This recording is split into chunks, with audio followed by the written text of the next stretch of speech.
Skip প্লেটে খান। খবরদার, শোকেসের সব জিনিস হচ্ছে বাইরের মেহমানদের। আমি দাও না একটা প্লেটে খান।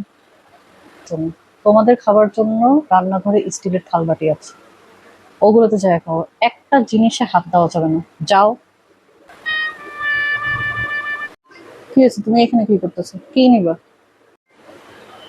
ও, মামুনি, আজকে তোমার প্লেটটা একটু দাও না, শোকেস থেকে নতুন প্লেটে খাই। প্লেট নিতে চাইতেছো?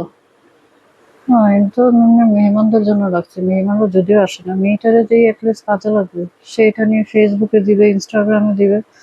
অ্যাটলিস্ট বাসার লোকজন না আসলেও তো তারা বুঝবে যে আমার ঘরে কত জিনিস আছে নতুন নতুন। দেখ তোরা, নাও মামুনি, এটা নিয়ে যাও, এটাতে আজকে তুমি ভাত খেও, নিয়ে যাও নিয়ে যাও। থ্যাংক ইউ সো মাচ মামুনি, তুমি অনেক ভালো, তুমি আমাকে এই প্লেটটা দিছো, আমি প্লেটে খাবো, ভিডিও করব, ফেসবুকে রিলস পাঠাবো, ফেসবুকে দিব। থ্যাংক ইউ সো মাচ আপু, থ্যাংক ইউ।